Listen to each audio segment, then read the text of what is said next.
Olá, eu sou Giudicele Inácio, coordenadora do projeto Cetrata nas escolas. Vamos dar início à palestra O Corpo Confinado, o que move você? Com o palestrante Paulo Gabriel Lima da Rocha.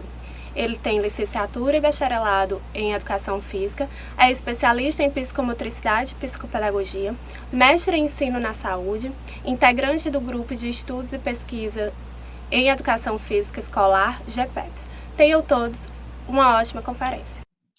Eu me chamo professor Gabriel Rocha, tenho formação em Educação Física, especialização em Psicomotricidade e Psicopedagogia, e também tenho mestrado na área do ensino na saúde. Venho aqui a convite do pessoal da Cetrata para poder conversarmos um pouco sobre o corpo confinado, o que move você. A nossa ideia é tentar tratar desse tema e vinculá-lo à pandemia, a esse momento vivencial que nós estamos passando, de limitação de nossas possibilidades corporais, e esse é o objeto de estudo da psicomotricidade. Portanto, a gente tenta dialogar dentro desse viés da psicomotricidade, de pensamento sobre o corpo, das expressões corporais, promovendo a saúde, e como nesse momento esse corpo sofre as influências de todo esse contexto social de pandemia que nós estamos vivenciando. Então, vou compartilhar aqui a tela para começarmos.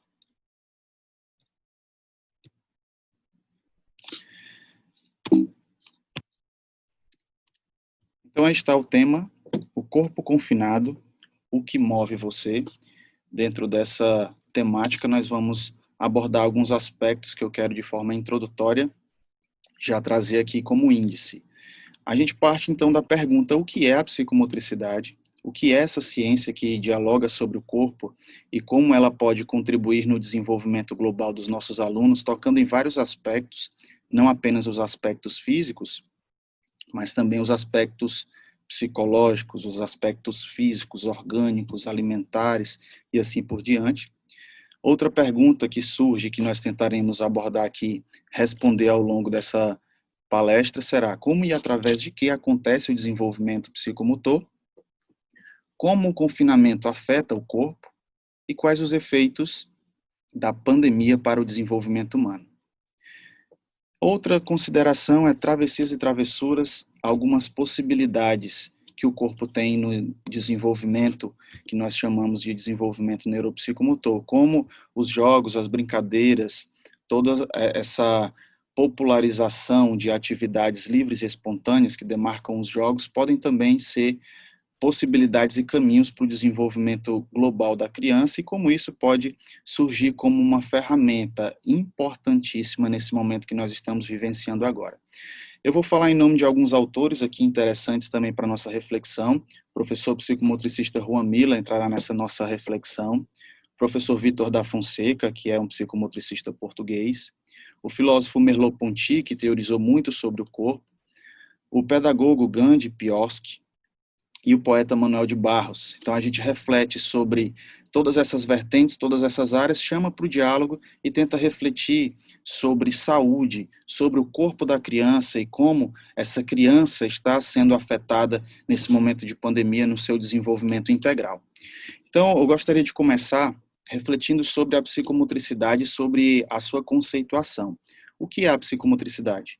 É uma ciência transdisciplinar que, dentro da sua percepção, entende a globalidade do corpo em 3 dimensões: a dimensão conceitual, a dimensão afetiva e a dimensão motora.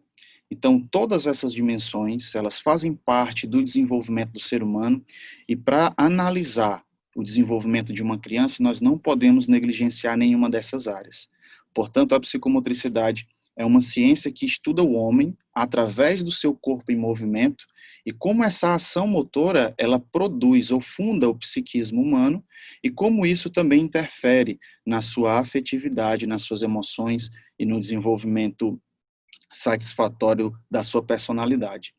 E a gente reflete a partir do professor Vitor da Fonseca na psicomotricidade não como um desenvolvimento psicomotor propriamente dito, mas ele vai trazer em uma das suas obras que falar de psicomotricidade é falar também do desenvolvimento neurológico. Portanto, o desenvolvimento que acontece dentro da primeira infância, da segunda infância e da terceira infância, é um desenvolvimento neuropsicomotor. É uma atitude dialética e dialógica de corpo e mente. Então, essa relação acontece a partir dos fatores psicomotores, que são colocados também pelo professor Vitor da Fonseca, que a gente vai ter a oportunidade de abordar aqui.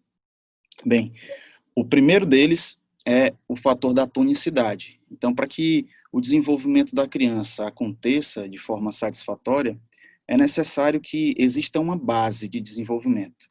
E essa base é a tonicidade. A tonicidade é o desenvolvimento tônico, é a expressão corporal da criança em seu nível de contração muscular. Existem crianças que não têm muito bem desenvolvido a tonicidade e acabam por desenvolver o que é chamado de hipertonicidade. É um nível de contração muscular exagerado que não condiz com as exigências do meio. Então, a gente pode citar um exemplo, aquela criança que vai aprender a escrita e escreve tão forte, com uma disposição tônica da sua mão tão exagerada, que não condiz com a exigência dessa tarefa, que quebra a ponta do lápis, que rasga o papel. Isso se diz um desenvolvimento hipertônico, uma criança que não está dentro do desenvolvimento adequado da sua tonicidade. Assim como a hipertonicidade, existe a hipotonicidade. A criança que também não desenvolve bem a tonicidade tem um baixo nível de contração muscular, vai escrever no papel, às vezes a gente não consegue entender aquilo que ela escreveu de tão fraco que foi. Então, o nível adequado, satisfatório, para que todo o desenvolvimento da criança aconteça em nível corporal, é um desenvolvimento chamado de eutonia, que foge dessas polaridades da hipertonia e da hipotonia. Então, essa é a base que o professor Vitor da Fonseca vai nos trazer do desenvolvimento neuropsicomotor. Então, a gente está refletindo inicialmente sobre o desenvolvimento funcional, mas é interessante destacar que a tonicidade, ela também representa um desenvolvimento orgânico, cerebral, maturacional, neurológico. Isto é, a psicomotricidade, pensando sobre essa base de desenvolvimento, que é uma base tônica, reflete, expressa aquilo que é maturação neurológica. Então, se nós observamos um corpo que tonicamente não se expressa de forma adequada, nós estamos observando uma criança que tem dificuldades no seu desenvolvimento maturacional também. Então, durante toda essa fala, a gente sempre vai fazer esse exercício de tentar analisar o indivíduo, o corpo, da criança, da pessoa, né? A gente encerra isso na criança porque é a fase da infância a mais importante para esse desenvolvimento acontecer, mas a gente fala de indivíduo no modo geral. Então, o exercício é pensar nesse corpo global. Então, a tonicidade representa esse fundo de desenvolvimento maturacional que nós chamamos neuropsicomotor, que é importante para a ascensão de todos os outros fatores que virão adiante. Por exemplo, o equilíbrio. O equilíbrio é outro fator psicomotor importantíssimo para o desenvolvimento da criança, que só acontecerá se antes tiver um bom desenvolvimento tônico. Posteriormente, nós temos o desenvolvimento da lateralidade, que é a dominância lateral de um dos lados do corpo. Então, a criança, nesse nível maturacional orgânico do cérebro, ela vai se especializando para um dos lados do corpo. Um dos lados do corpo será o mais forte, será o mais habilidoso, e aí nós vamos encontrar as crianças que são destras e outras que são canhotas. Então, isso é importante para definir a aprendizagem escolar da criança e todas as outras aprendizagens neuropsicomotoras.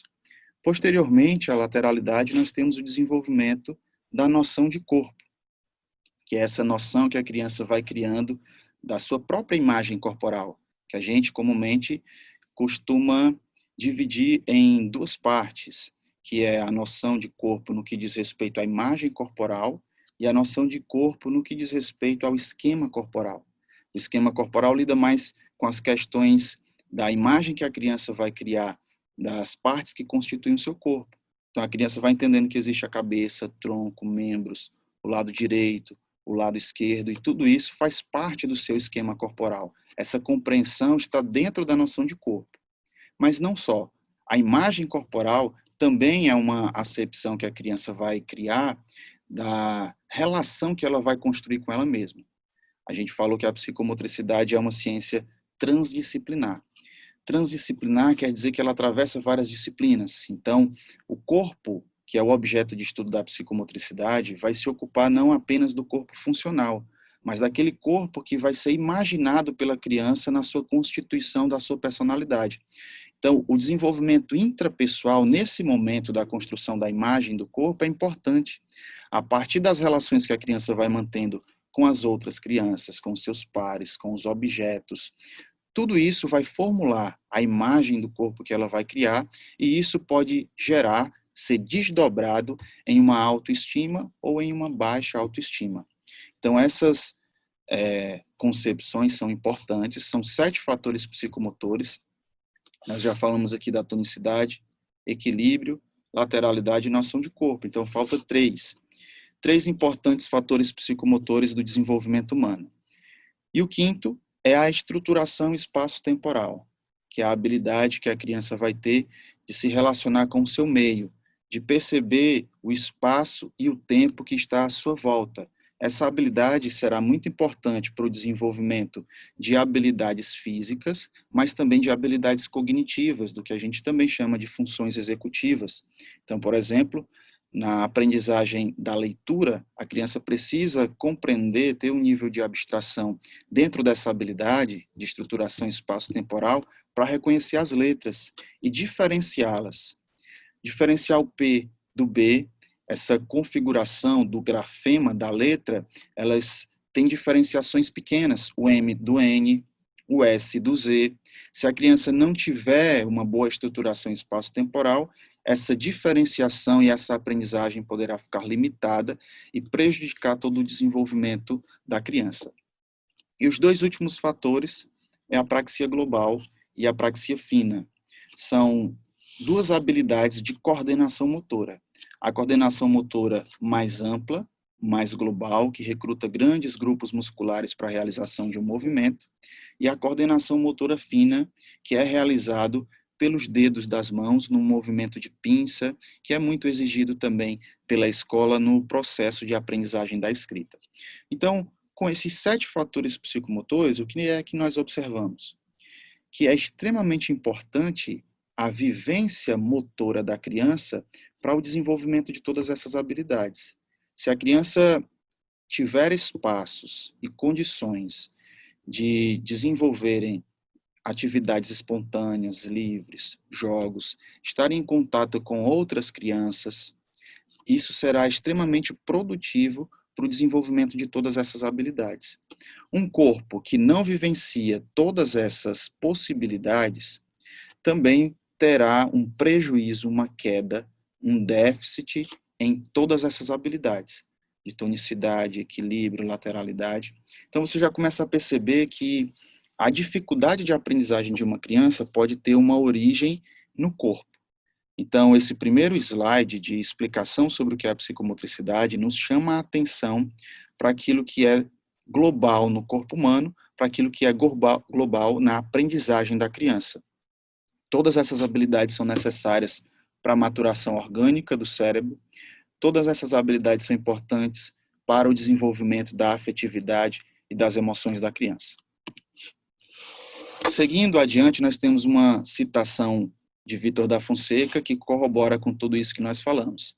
Ele diz assim: o corpo humano e a motricidade humana, como características biológicas principais da humanidade, põem em evidência o poder multiplicador da coordenação do corpo com o cérebro e da motricidade com a mente. Esses aspectos são a nossa validação enquanto seres neuropsicomotores.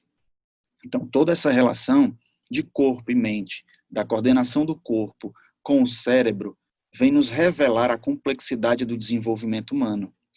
E aí, o que o Vítor da Fonseca vai dizer é que é isso que vai fazer com que nós sejamos seres neuropsicomotores. Então, nós temos uma dimensão neurológica, nós temos uma dimensão psíquica, afetiva, social e também motora.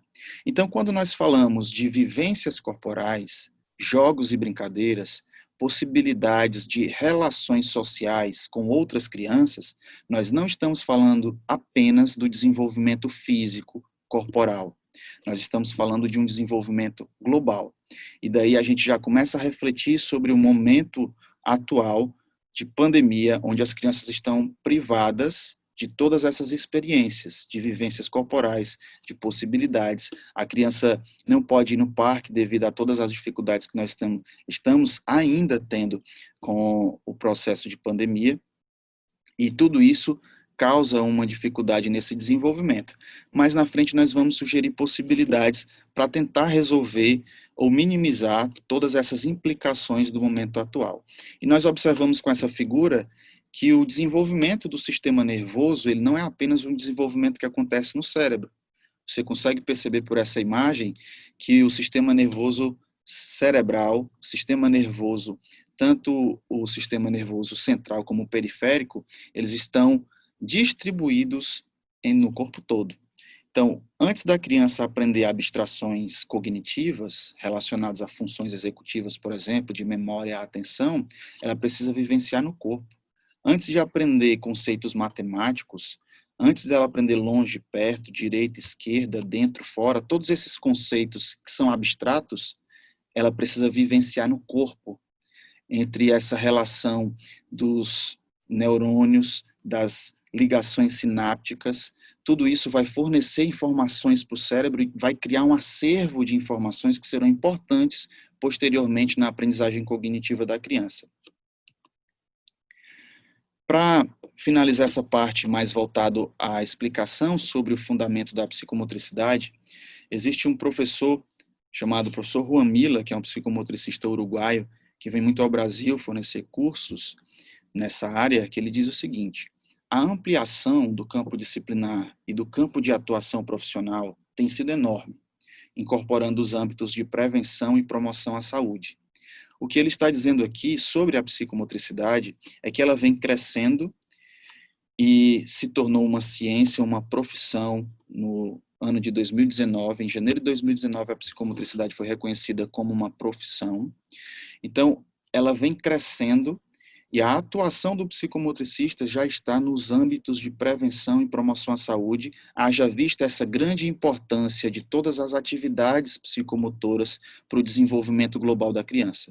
Então, o que é interessante é que a profissão do psicomotricista, ela já está inserida na área da saúde, para a promoção da saúde, para a prevenção à saúde e outras áreas específicas. Então, a psicomotricidade, ela atua desde o período gestacional, com orientação e atividades às gestantes, até o processo da retrogênese, que é o processo da velhice, onde as habilidades neuropsicomotoras elas estão caindo.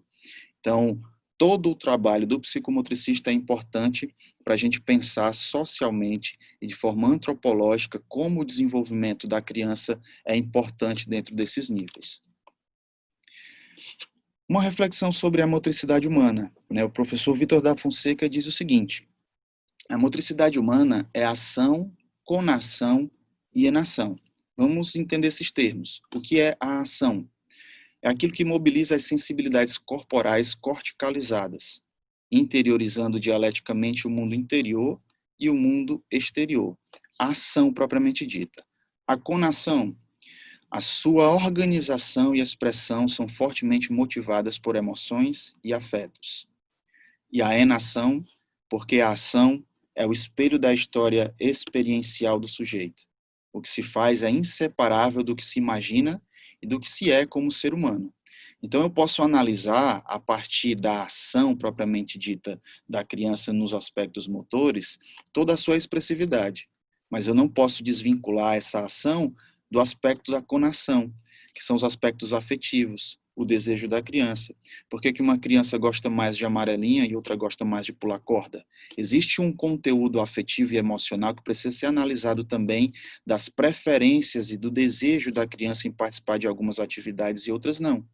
E a enação revela toda a experiência, o desenvolvimento ontogenético que acontece nas relações que vão se constituindo sociais. Portanto, a experiência humana, que é o corpo anatômico total, precisa ser analisado, mas também o corpo fenomenológico vivido.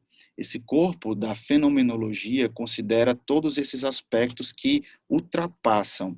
Por isso se chama ciência transdisciplinar, porque ultrapassam a análise mais funcional, técnica, biológica, porque a complexidade humana, ela de fato não pode ser encerrada dentro dessas perspectivas. E aí, para pensar ainda isso, a gente traz outro tipo de linguagem que não é uma linguagem científica, por isso ela atravessa tudo aquilo que a gente está falando no campo da linguagem, que é a poesia. O grande Manuel de Barros, um poeta brasileiro, que diz o seguinte: nós temos que desarrumar a linguagem a ponto que ela expresse os nossos mais fundos desejos. Ele fala isso sobre a poesia, mas eu articulo aqui sobre o que a gente está tratando, que é a ação motora, a motricidade, todo o desenvolvimento corporal da criança, porque nós temos que desarrumar esse nosso entendimento que encerra o indivíduo apenas em uma dimensão no que diz respeito ao corporal, ao físico, e a gente vai perceber os mais fundos desejos da criança, percebendo de uma forma mais abrangente toda essa relação que a criança vai constituindo ao longo do seu desenvolvimento, a gente começa a perceber o porquê e a justificativa de algumas patologias, por exemplo. Então, o que a gente pretende tratar aqui sobre essa palestra com o título O que move você? Esse corpo que é confinado, e a gente deve tentar responder o que é que move esse corpo que está ali limitado dentro das paredes que limitam a casa, como a gente pode desarrumar essa linguagem? E como a gente pode, através dessa reflexão poética e dessa reflexão mais global, priorizar ou promover o desenvolvimento da criança, mesmo com todas essas limitações e com todas as problemáticas que nós estamos vivenciando? Vamos seguindo. O corpo integrado é o objeto, então, de estudo da psicomotricidade. E que corpo é esse? É o corpo das vivências corporais, da manifestação psíquica em atividades motoras, porque se existe uma atividade motora, ela só existe porque antes foi planejada psiquicamente. Então, a atividade tônica corporal da criança é aquilo que já foi vivenciado por ela na sua mente, nos seus pensamentos. Antes de executar uma cambalhota, ela planejou essa cambalhota. Ela imaginou essa cambalhota. Então, o corpo integrado pressupõe também essa via de relação dialógica entre corpo e mente. A mente planeja, o corpo executa, volta para a mente poder refletir sobre aquela execução, se foi falha, se não foi, e essa relação de feedback intrínseco e extrínseco vai construir toda a base de desenvolvimento da criança de forma qualitativa. Mas esse corpo integrado, que também é objeto de estudo da psicomotricidade, ela se expressa pelo diálogo corporal. O corpo, ele expressa emoções. O corpo, ele é um discurso. Esse discurso precisa ser muito bem analisado por nós, profissionais da área da saúde. Nós precisamos analisar o que aquele corpo está trazendo para nós através das suas ações motoras, através da sua postura. Por isso que essa imagem é muito emblemática para nós. Essa imagem do Davi, né, esculpido, é uma imagem bela, esteticamente atrativa, mas que representa todo um estudo do momento histórico da Renascença. E eu trouxe justamente para nós refletirmos que esse corpo que se apresenta para nós nas suas posturas, nos seus gestos, em toda a sua manifestação motora, ele traz um discurso. É a ponta do iceberg. Esse corpo ele precisa ser analisado, decodificado para a gente perceber tudo aquilo que sofre, tudo aquilo que traz uma patologia fisiológica também pode ser analisado em todos esses aspectos. Então, o que nós estamos querendo enfatizar, sendo bem didático nessa proposição, porque a repetição é pedagógica, é que o diálogo corporal, ou seja, o corpo da criança, ela vai nos expressar as dimensões sociais, antropológicas, os seus desejos, a dimensão física, a dimensão biológica, emocional, afetiva. Então, todas essas dimensões precisam ser captadas por nós, profissionais da área da saúde, e tentar vinculá-las àquilo que é problematizante nesse sentido que nós estamos querendo trazer aqui, que é o sentido da doença, o sentido físico que traz limitações para uma determinada criança ou indivíduo. Mas o corpo integrado também é uma expressão corporal que remete ao discurso. E aí esse discurso ele pode se expressar através de uma instabilidade psicomotora, através de uma impulsividade, inibição ou passividade. Então, uma criança que tem algumas dessas características, instabilidade psicomotora, que representa o que nós chamamos também, às vezes de forma errônea, mas aqui só para poder expressar, de criança hiperativa. Essa instabilidade psicomotora nos remete também a um discurso. Então, o que nós precisamos analisar é o porquê dessa instabilidade. Quais são as características de fato dessa criança, as suas relações familiares, sociais, a sua história de vida, que surgem como resultado de uma criança instável no que diz respeito à sua habilidade psicomotora. Essas são as questões que vão ser colocadas por nós e a gente precisa analisá-las de forma cuidadosa, de forma adequada, para buscarmos um diagnóstico que seja coerente com aquilo que é a realidade e buscar traçar intervenções que sejam também coerentes e que atendam às necessidades de fato de um determinado indivíduo. Eu trago aqui bem rápido uma reflexão do filósofo Merleau-Ponty, que teorizou muito sobre o corpo, e ele traz essa ambivalência do corpo próprio para o corpo objeto, né? E ele diz o seguinte: o homem como uma unidade em que não há separação entre o seu corpo, que é uma máquina, de sua razão. Nós não podemos criar essa dicotomia daquilo que é o corpo máquina, daquilo que é o corpo razão. O fundamento de Merleau-Ponty é o corpo sujeito, que é este que está posto na realidade e que tem a capacidade de experienciar a si mesmo e o mundo. O mundo é isso que é, as coisas são o que parecem ao homem, porém ele tem a capacidade de experienciar e de ver sempre de uma perspectiva nova. E a gente faz uma reflexão a partir da teoria filosófica de Merleau-Ponty para a inclusão, para a pessoa com deficiência, porque se nós analisarmos apenas pela esfera biológica, nós vamos analisar o corpo objeto. E aí eu trouxe essa imagem, que é um robozinho, né, porque ele traz também, dentro da sua teoria, que existem as concepções do corpo objeto a partir do corpo robô, que é aquele corpo que entra em defeito e eu, como profissional da área da saúde ou de outra área da educação, posso consertá-lo através das minhas intervenções. Essa não é a ideia que nós queremos trazer. Essa é uma ideia que foi muito debatida, refletida e criticada por esse filósofo, que trouxe a noção, se antepondo ao corpo robô ou ao corpo objeto, pensando de uma forma fenomenológica para o corpo próprio. Então, o indivíduo ele tem que se apropriar do seu corpo, nesse sentido de perceber que suas relações com o mundo podem ser sempre ressignificadas. E por que isso é importante para a inclusão, como eu estou tratando aqui, das pessoas com deficiência, das crianças que têm algum tipo de limitação patológica? Porque nós podemos olhar para uma criança que tem paralisia cerebral, por exemplo, e dentro dessa perspectiva do corpo-objeto, acreditar que ela não tem como melhorar, acreditar que ela não pode progredir e que as minhas intervenções, elas estão fadadas ao fracasso por uma limitação orgânica daquela criança. Assim seria se nós estivéssemos analisando o corpo-objeto, mas o corpo ele é mais complexo do que isso. Eu posso, através das minhas intervenções, fazer com que a criança, mesmo com todas as suas limitações, se aproprie desse corpo. Entenda os seus limites, mas, acima de tudo, perceba as suas potencialidades. Perceba aquilo que ela pode construir a partir do que ela tem. E aí a inclusão se fundamenta a partir dessa visão. É possível.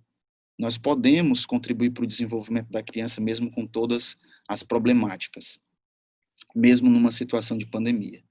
Mesmo com a Covid-19 batendo na nossa porta, nós podemos fazer com que a criança tenha um desenvolvimento saudável, criando estratégias e possibilidades que a gente também quer oferecer aqui.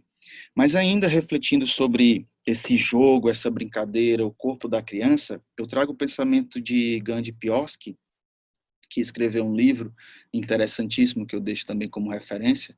É um livro chamado, agora eu esqueci, já eu lembro, mas é interessante o que ele trata aqui, na sua obra. Ele diz o seguinte, lembrei o nome do livro, Brinquedos do Chão. Livro Brinquedos do Chão. Interessante que ele traz o seguinte, o brincar se insinua no gesto da criança como uma cosmicidade do brincar. Com isso, aprende-se que uma das contribuições mais abrangentes das manifestações infantis estão no fazer comunitário, na construção conjunta, na partilha pela busca de soluções. Então é interessante a gente investir um pouquinho de tempo para refletir sobre o que ele chama de metafísica do brincar. O brincar não é aquilo que se apresenta aos nossos olhos, pura e simplesmente. O brincar, acima de tudo, representa o desejo da criança e toda a sua manifestação psíquica. Todo o mundo imaginário da criança está sendo expressado através dessa manifestação tão corriqueira, tão boba, às vezes, para nós que estamos na área da educação também, a gente escuta de muitos professores, né? Uma brincadeira tão simples, uma brincadeira tão besta, como é que isso tem tanta importância? E Piosky traz justamente essa reflexão. O brincar, ela tem uma dimensão metafísica, o brincar tem uma dimensão que nós não conseguimos enxergar, que está dentro da criança. E ela começa a jogar para fora tudo aquilo que são sofrimentos psíquicos, tudo aquilo que são conflitos emocionais, tudo aquilo que é a necessidade de desenvolvimento funcional do corpo, nesse sentido do desenvolvimento neuropsicomotor, ela vai criar a partir da sua brincadeira. E nós muitas vezes negligenciamos. E eu quero trazer aqui o que ele fala, que é extremamente importante para a reflexão sobre o que nós estamos passando. Ele diz o seguinte: tudo isso, o brincar, traz contribuições abrangentes, que estão aonde? No fazer comunitário. E nós estamos privados, por hora, de participar da comunidade. É importante na construção conjunta, e nós estamos privados e limitados também de participação conjunta, nós não podemos aglomerar. Na partilha pela busca de soluções, nós estamos sem poder compartilhar com os nossos pares, se a gente pensar na criança, nós não podemos partilhar nesse sentido que está sendo trazido aqui. Será então que existe algum sentido possível para construir todas essas atitudes para o desenvolvimento da criança através do brincar em casa? É o que a gente vai tentar responder daqui para frente. Ainda Piosky diz o seguinte: a imaginação é a verdade da criança, o corpo semântico, a camada predileta, a fonte primordial de seus recursos de expressão. É um tempo e um espaço fantástico, conhecedor de origens. Ele vai trazer que a brincadeira promove, acima de tudo, a possibilidade imaginária da criança. Porque através dessa brincadeira, ela vai construindo e formulando toda a sua base imaginária, e a partir disso ela vai conhecendo as suas origens. Então você pode perceber que a criança, na primeira infância, ela vai buscar compreensão de quem ela é. E só pode buscar compreensão através do que nós costumamos fazer muito, que é a anamnese. E o que é a anamnese se não for o resgate histórico da criança? Ela, por si própria, necessita dessa compreensão histórica de quem ela é. E através da brincadeira é que ela vai constituindo essa compreensão sobre ela mesma. É uma construção imaginária sobre a sua própria personalidade, que será extremamente importante para o desenvolvimento da personalidade da criança, do entendimento de quem ela é no mundo. Então você observa que a brincadeira, de fato, ela tem essa dimensão que é metafísica e foge dessa percepção mais pontual, que também é importante, mas não pode ficar centralizado nela, que é a reflexão sobre o que a brincadeira promove de desenvolvimento dos aspectos, por exemplo, de equilíbrio, que diz respeito ao desenvolvimento mais físico. Existe também essa dimensão, mas não é só. Né? O importante é que tudo isso surge no brincar e nós estamos vivenciando um momento importante que nós estamos sendo privados dessa brincadeira. Mais uma vez, você vai perceber que Manuel de Barros vai sempre entrecortando aqui a nossa conversa. No outro poema, Manuel de Barros diz assim: eu sou hoje um caçador de achadouros da infância. Vou meio dementado e inchado as costas cavar no meu quintal vestígios dos meninos que fomos. Ele escreve isso num livro chamado Memórias Inventadas, onde ele fala sobre a infância. E olha como é importante e interessante o que ele diz. Eu vou, no meu quintal, brincar e buscar os vestígios dos meninos que fomos. A brincadeira é justamente esse sentido de perceber, de entender quem nós somos. Então existe essa dimensão também emocional, intrapessoal, que diz respeito ao brincar da criança. E aí, esse slide representa muito bem o que a gente está vivenciando, para a gente poder refletir agora também um pouco sobre a Covid-19, sobre a pandemia e sobre como nós estamos vivenciando isso. Nós estamos percebendo que as crianças estão privadas, as instituições educacionais, elas não voltaram por completo. Então, as crianças não estão vivenciando esse momento que é tão importante que nós abordamos até aqui, o desenvolvimento neuropsicomotor, que toca no desenvolvimento neurológico, desenvolvimento emocional, desenvolvimento corporal e físico, que tudo isso dá uma base de sustentação para o desenvolvimento global da criança. E privadas disso, tendo aí o balancinho fora de cogitação, tendo esse balancinho aí sem nenhuma criança para poder explorá-lo, o que a gente percebe, como a gente cria possibilidades? Eu quero sugerir um filme aqui para vocês, é um filme chamado O Quarto de Jack, que fala justamente desse confinamento de uma criança, né? Então eu não vou dar spoiler, vocês podem procurar depois e assistir esse filme, que é extremamente importante para aguçar essa reflexão sobre o momento de confinamento e sobre como o corpo sofre esse confinamento. Quais são os prejuízos? Vamos refletir um pouco sobre isso. Então, todo o repertório simbólico e imaginário que a criança pode construir a partir do brincar, a partir das expressões corporais, elas sofrem um prejuízo com a pandemia e com esse corpo que está confinado em casa. Diversas limitações psicomotoras podem ocorrer. Então, todas aquelas habilidades de tonicidade, equilíbrio, estruturação espaço-temporal, noção de corpo, praxia global e praxia fina, todas aquelas habilidades serão prejudicadas por esse momento de confinamento, uma vez que esse corpo perde a sua expansão, uma vez que esse corpo perde a possibilidade de se expressar de uma forma mais intensa, uma vez que esse corpo está limitado pelas paredes que demarcam a casa, de se expressar de forma mais espontânea. Então, todas as limitações psicomotoras, elas surgem como prejuízo nesse momento de confinamento. Mais um prejuízo também que surge, uma vez que nós já estudamos e refletimos aqui que o brincar, ele não é só um desenvolvimento físico e orgânico, mas é um desenvolvimento também das emoções, da afetividade, existe um processo de confusão emocional também que a criança pode vivenciar, uma vez que está confinada. Problemas com baixa concentração e dificuldade na elaboração das funções executivas, o desenvolvimento da memória, da atenção, da linguagem, da percepção, do raciocínio, do controle inibitório, todas essas habilidades que nós chamamos de funções executivas ou habilidades psicológicas superiores, elas também são afetadas, uma vez que a criança não consegue vivenciar isso e criar esse diálogo entre corpo e mente, entre corpo e psique. E tudo isso vai convergir para uma influência e para um prejuízo que nós achamos muito caro, nós profissionais da saúde, que é a influência que isso tudo vai trazer para a saúde da criança. Todas essas percepções que nós temos sobre os prejuízos vão confluir para a saúde global da criança. Então, pode ser que uma criança confinada, se não tiver um amparo, se não tiver uma orientação profissional, se não tiver o apoio da família junto, pode acarretar em diversos prejuízos para a saúde. Existe uma pesquisa que foi feita pelo Núcleo de Ciências pela Infância, do qual a Faculdade de Medicina da Universidade de São Paulo faz parte, que trouxe resultados importantes. Então, quais são os prejuízos advindos dessa pandemia e desse corpo confinado?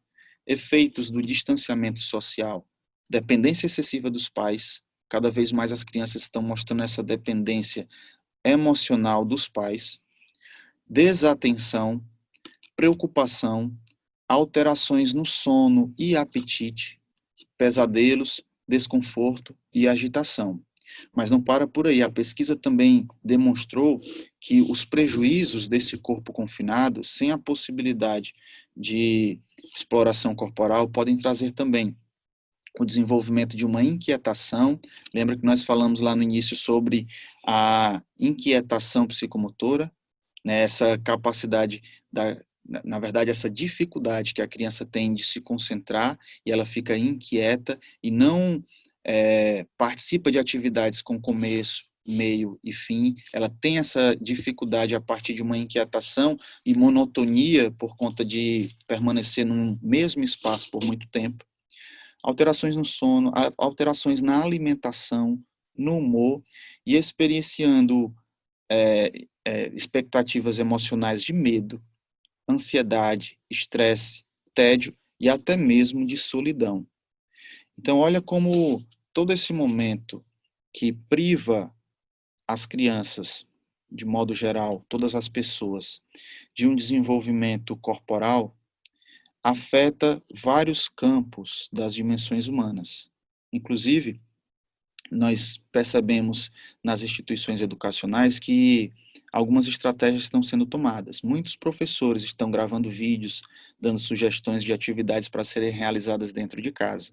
Mas é importante destacar que só será efetivo algumas ações e possibilidades para que esses prejuízos sejam minimizados se houver apoio da família, se houver uma rede de profissionais que estejam também nessa parceria com a família, promovendo um apoio, estratégias, possibilidades de jogos e brincadeiras serem realizadas em casa, para que a criança continue vivenciando o seu corpo, para que a criança continue construindo e ampliando o seu repertório imaginário e simbólico, para que todos esses prejuízos emocionais, afetivos e psicológicos, eles diminuam.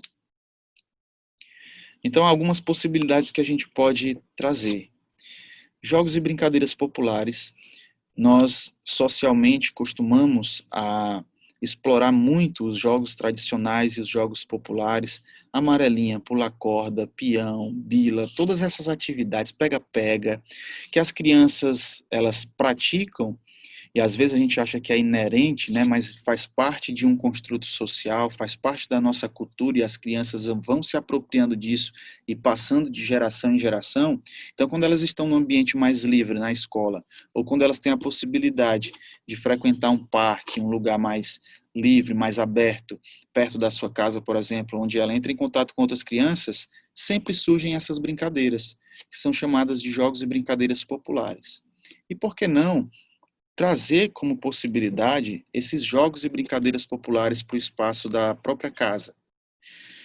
Bem, eu trabalho no Recanto Psicopedagógico, que é uma instituição que realiza o atendimento em psicomotricidade, psicologia, faz todo um trabalho multidisciplinar às pessoas com deficiência. E o que nós estamos utilizando como estratégia para minimizar todas essas dificuldades que nós estamos enfrentando é justamente a possibilidade de criação de espaços simbólicos na própria casa, na própria residência, mesmo sendo um apartamento, mesmo sendo um espaço muito reduzido, fazer com que os pais busquem estratégias de convivência, de fazer com que a família se integre e participe dessas atividades de forma adaptada, obviamente, porque é impossível a gente praticar esses jogos e brincadeiras populares da forma como é praticado na rua, no ambiente urbano, dentro de casa, mas nós podemos adaptar, nós podemos fazer com que a criança permaneça sendo estimulada. Interessante que esse filme que eu citei aqui como referência para vocês, O Quarto de Jack, a mãe faz justamente isso. Eles estão confinados dentro de um quarto, mas a mãe sempre mantém o seu filho estimulado, sempre está promovendo atividades corporais que estimulem o físico da criança, porque isso terá influência em todas as outras dimensões, sejam elas psicológicas, emocionais e assim por diante. Então, toda a família precisa estar envolvida nesse processo. Então, fazer com que a família crie essa rede de contribuição para o desenvolvimento da criança é importante. Fazer com que elas se empenhem nesse desenvolvimento, nesse compromisso, que é um compromisso que, com certeza, elas irão se envolver com todo prazer, porque é uma estimulação que produzirá efeitos positivos nos seus próprios filhos. É possível que nós profissionais possamos nos apropriar um pouco desses jogos, dessas brincadeiras e fornecer essas possibilidades para o ambiente da residência, para que a gente consiga um desenvolvimento satisfatório mesmo nesse espaço da casa. Eu deixo também outra referência, aqui agora não é um filme, mas é uma série de vídeos que você consegue encontrar facilmente no YouTube, chamado Território do Brincar. Território do Brincar são um conjunto de professores, né, uma equipe profissional da área da educação que viajaram o Brasil inteiro proporcionando brincadeiras para as crianças que moram em área de vulnerabilidade social. Então, elas têm um princípio: promover brincadeiras com brinquedos desestruturados. Então, fazendo uma ligação com essas atividades e possibilidades que podem ser realizadas em casa, logo vem aquela indagação: mas como eu vou realizar essas atividades em casa se eu não tenho espaço, se eu não tenho estrutura? Como eu vou realizar as atividades se eu não tenho material? E o que é interessante do Território do Brincar é que ninguém tem material. Todas as atividades de brincadeira, elas são realizadas com materiais desestruturados, com cabo de vassoura, com pedra, com papelão, com vários outros objetos que podem ser realizados, podem ser reciclados e feitos materiais pedagógicos e brinquedos com eles, que a criança com certeza irá se envolver nesse processo até de criação. Elas têm uma ênfase na expressividade e na criatividade infantil e, através disso, dão vazão aos conteúdos afetivos da criança, porque uma vez que a criança participa do processo de criação dos seus próprios brinquedos, ela não tem apenas um brinquedo, ela tem uma vinculação afetiva com aquele objeto. Você pode aparecer até com um objeto, um brinquedo mais atraente, mais caro, mais elaborado, mas ela vai querer o dela. Ela vai querer aquele sabugo de milho que ela fez uma rodinha e construiu um carro, porque foi ela que fez, foi ela que vivenciou brincadeiras e atividades que foram extremamente estimulantes e produziram algo nela, do que um brincadeiro de R$ 100, por exemplo, um carrinho todo elaborado. Ela vai preferir o dela. Então, o território do brincar pensa sobre as possibilidades da brincadeira sendo ofertados para a criança nesse processo de criatividade. Esse processo criativo é muito interessante nas crianças e, às vezes, nós mesmos é que limitamos e abafamos essa capacidade inventiva e criativa da própria criança, e surge também como um espaço de possibilidade no momento que nós estamos vivenciando para sugerir estratégias e atividades, jogos, brincadeiras, brinquedos para o espaço da casa, a família auxiliando a criança para que ela consiga se manter ativa em todo esse momento. Elas têm esse princípio de explorar também as capacidades corporais através do brincar e contribuir para o desenvolvimento global da infância, relacionando diretamente aqui a saúde infantil. Nós sabemos que as políticas públicas para o desenvolvimento da primeira infância ainda são escassos, né, ainda têm diversos prejuízos, e nós podemos, através desses incentivos, dessas reflexões, de movimentos como esse, de congressos como esse, para a gente poder refletir sobre possibilidades de atendermos a uma necessidade específica, que é uma necessidade da saúde pública para o desenvolvimento da criança. Com certeza, uma criança bem estimulada, uma criança que vivencia brincadeiras, vivencia o seu corpo nesse processo, consegue se desenvolver dentro desse processo todo que nós organizamos e falamos aqui, que é a neuropsicomotricidade, nós vamos evitar que vários jovens, adolescentes, adultos sofram no futuro doenças relacionadas à obesidade. Com certeza, se nós investirmos inicialmente na infância, em todas essas possibilidades de jogos e brincadeiras, de atividades físicas e corporais, nós vamos ter adolescentes e adultos mais saudáveis e vamos evitar diversos problemas na área da saúde pública. Aqui a gente enfatiza a grande importância da brincadeira e dessa reflexão para a nossa sociedade. Mais um poema para a gente ir finalizando, do Manuel de Barros.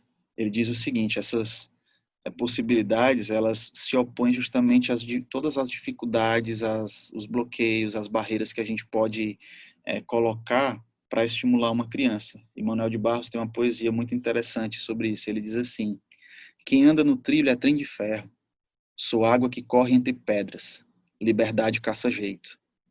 E eu quero finalizar aqui com uma historinha que eu vivenciei na minha experiência profissional. Algumas crianças que eu ministrava aulas para elas, quando terminava a aula, precisavam ir para casa, tem aquele momento de aguardar os pais. Aí elas ficavam ali em frente à escola, esperando seus pais, e como elas ficavam ociosas, o que elas faziam? Inventavam brincadeiras. O brincar e o mundo lúdico da criança é inerente, né? Tá dentro dela. Como o poeta diz, liberdade caça jeito. A brincadeira vai sempre encontrar uma forma de conseguir se expressar. Então, o que acontece com essa criança que começa a inventar?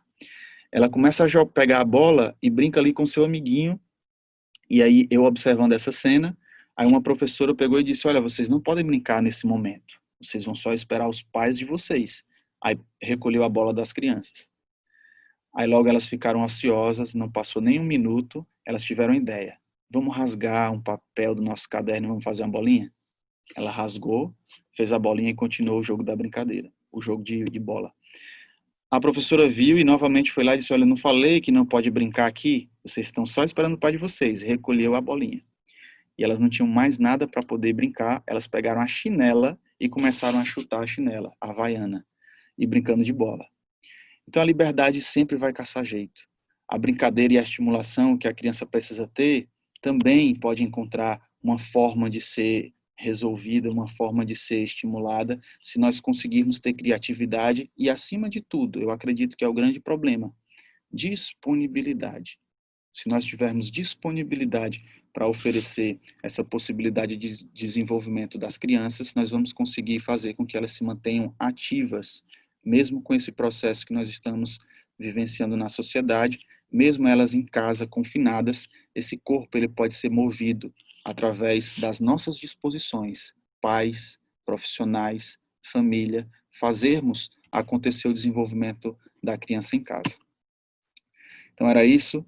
Espero que tenham gostado. Aqui as minhas informações, os meus contatos, e-mail e redes sociais. Quem quiser entrar em contato pode entrar em contato, que eu estou sempre disponível. Obrigado e até mais.